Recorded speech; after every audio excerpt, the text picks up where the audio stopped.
अभी सिर्फ तुम लोग रूल समझ लेगा सब, तो दूसरा नंबर क्वेश्चन तुम लोगों से बन जाएगा। हाँ देखो, जो दूसरा नंबर क्वेश्चन है 3.2 को 3.2 का, इसमें हम लोगों को ये 3 वो रूल इसमें समझना है। देखो सबसे पहला जो है प्रतिच्छेदी, उसके बाद में है संपाती, उसके बाद में है समांतर। ये तीनों जो तुम लोग समझ जाएगा सब, तो दूसरा नंबर एकदम आराम से बना देगा सब। ठीक है, अच्छा साथ में तनी तनी नोट भी करते जाना सब, उससे पहले पहले समझ लो, लिखने के लिए समय मिलेगा। देखो सबसे पहले हम लोग क्या करेंगे, है लड़का इधर समझो। मान लो एगो हम लोग एग्जाम्पल के लिए समीकरण युग्म लिखते हैं। ये दिया हुआ है 2x, ये दिया हुआ है 3y, ये दिया हुआ है 4, ये हो गया हम लोग का समीकरण 1। 3x प्लस 2y बराबर 2, ये हो गया समीकरण 2 है। ये जो जांच होगा हमेशा कैसे होगा, दो समीकरण के बीच में ना, तो हम लोग को इसी तरह से दो समीकरण देगा, या मान लो कभी कभी 2 को इधर कर देगा और 2i को इधर कर देगा, तो हम लोग इसी तरह सजा लेंगे, 2i को इधर बढ़ा लेंगे और 2 को इधर भेज देंगे ना। यानी कि हम लोग को इतना दिमाग में रहेगा, पहले x वाला y वाला और फिर अंक, फिर x वाला y वाला और फिर कोई अंक रहेगा ना। अब x y के जगह पर mn भी दे सकता है, ab भी दे सकता है। तो इसमें तुम लोगों को क्या ध्यान देना है, ये हम लोग कैसे पहचानेंगे कौन प्रतिच्छेदी है, कौन संपाती है, कौन समांतर है। प्रतिच्छेदी आएगा तो उसका कई गो हल होगा यानी कि, और संपाती होगा तो उसका कई गो हल होगा, संपांतर होगा तो उसका कई गो हल होगा। कौन हमारा इसमें क्या बोलते हैं संगत होगा और कौन असंगत होगा, ये सभी हम लोग सीख लेंगे। अभी ये 3 गो रूल बताएंगे उसी पे। तो इसमें तुम लोग का ध्यान देना है कि जो शुरू में x में लगा रहता है, यानी कि दुगुना समीकरण है, तो ये है हमारा a, ये है b और ये है c, ये है हमारा a, ये है b और ये है c। तो अगर दो समीकरण है तो इसको भी हम ए लिखेंगे, इसको भी ये लिखेंगे, तो पता चलेगा कौन 1 नंबर समीकरण का है और कौन 2 नंबर का है, नहीं पता चलेगा।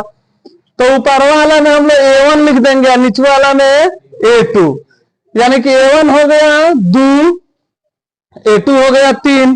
तो a2 हम लोग जब लिखेंगे तो मालूम चलेगा कि समीकरण 2 में का है ये ना। उसी तरह b जो है तो है हो गया b1, है हो गया c1, है हो गया। तो इसी से हम लोग को जांच करना है। चल बताओ तो तुम इसमें b1 कितना है, हाँ b1 3 है। आदिल बताओ तो c2 कितना है, c2 कितना है, अरे c2 है दे बात 2 a b c। चल बैठ, अच्छा देखो अगर ये माइनस में अगर लगा रहेगा,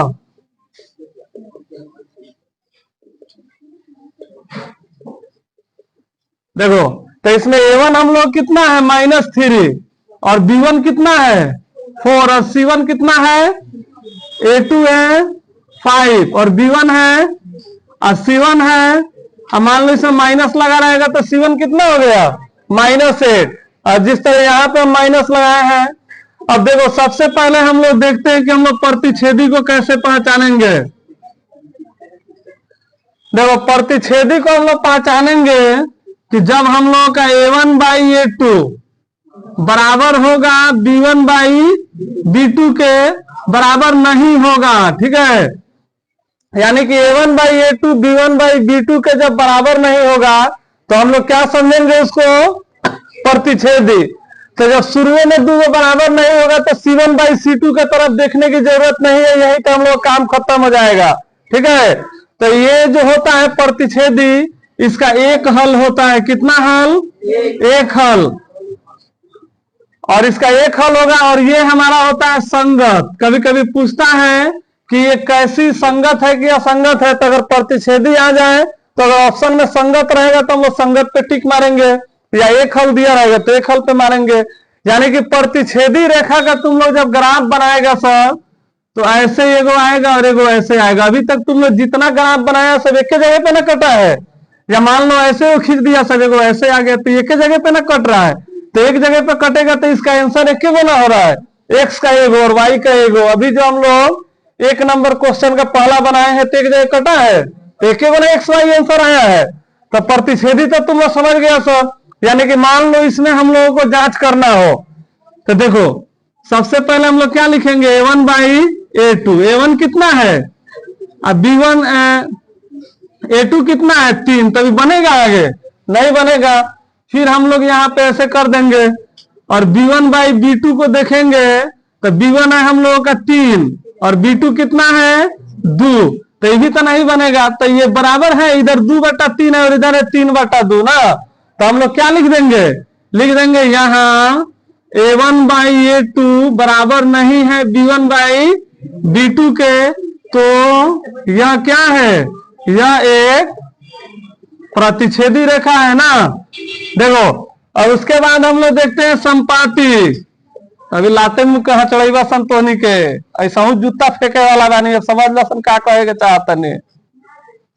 देखो संपाती जो होगा इसमें क्या होता है हम लोगों को कि a1 बाई a2 बराबर होता है b1 बाई b2 के, और ये भी बराबर होता है c1 बाई, क्योंकि जब ये शुरू वाला बराबर आएगा तो लास्ट वाला को तो देखना पड़ेगा ना। लेकिन यहाँ पे जब शुरू वाला बराबर नहीं आएगा तो c1 बाई c2 से कोई मतलब नहीं है, उसको छोड़ देंगे। जैसे मान लो एगो हम यहाँ पे समीकरण लेते हैं हम अपना से कि जो संपाती ही हो, तीनों बराबर आ जाए। मान लो यहाँ पे 6x प्लस 5y बराबर 8 ले लिए, यहाँ पे हम ले लेते हैं 12x प्लस 10y बराबर 16। तो जब इसका हम लोग जांच करेंगे तो सबसे पहले क्या है, a1 बाई a2 बराबर कितना आएगा 6/12, क्योंकि a1 6 और a2 कितना है 12, तो कट के कितना आ जाएगा 1/2। फिर अगर हम लोग b1 बाई b2 करेंगे तो कितना है 5/10, तो इसको भी काटेंगे तो कितना आएगा 1/2। देखो a1 बाई a2 का भी मान 1/2, b1 बाई b2 का भी मान 1/2।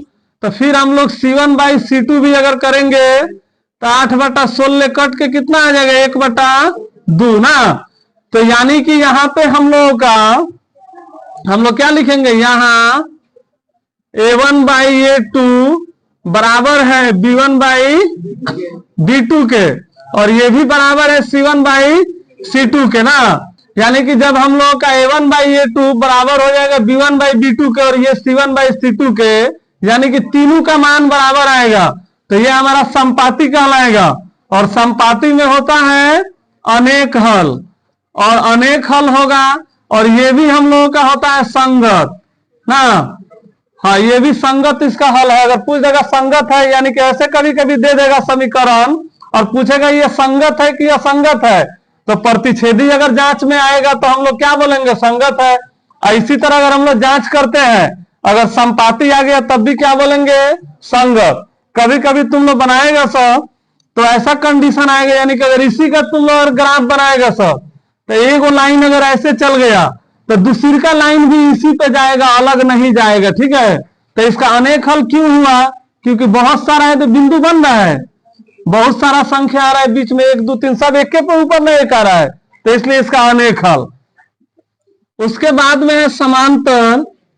तो समांतर हम लोग किसको कहते हैं, सबसे पहले इसको ध्यान दो। अगर हम लोग का a1 बाई a2 बराबर रहेगा b1 बाई b2 के, और ये बराबर नहीं होगा c1 बाई c2 के, तो उसको हम लोग क्या बोलेंगे समांतर बोलेंगे ना। और जैसे मान लो इसके लिए एक हम लेते हैं संख्या, एक समीकरण लेते हैं, जिसे मान लो ऊपर वाला समीकरण है 5y बराबर 8, 12x प्लस 10y बराबर यहाँ पे 4 ले लेते हैं, क्योंकि c1 बाई c2 तो बराबर नहीं दिखाना है ना। देखो तो यहाँ पे मान लो हम लोग जब इसका जांच करेंगे a1 बाई a2 कितना आएगा, ये तो 6/12 है तो कट के आ जाएगा 1/2 ना। अब b1 बाई b2 जो है 5/10, तो इसको कटाएंगे तो ये कट के आ जाएगा 1/2। और c1 बाई c2 जब हम लोग कटाएंगे तो 8/4 ये कट के आ जाएगा 2, तो ये बराबर है। देखो A1/A2 1/2, ये भी 1/2, लेकिन ये कितना आया 2 आया। तो हम लोग क्या लिखेंगे यहाँ A1/A2 बराबर है B1/B2 के, लेकिन ये बराबर नहीं है C1/C2 के। तो ये हमारा कौन सा रेखा हो गया समांतर, यानी कि समांतर जो क्या है ये रेखे ना है समीकरण, तो ये समांतर रेखा होगा ये दोनों, और इसका कोई हल नहीं होगा क्योंकि ये आपस में कभी नहीं मिलेगा। जब कभी मिलवे नहीं करेगा तो हल निकलेगा।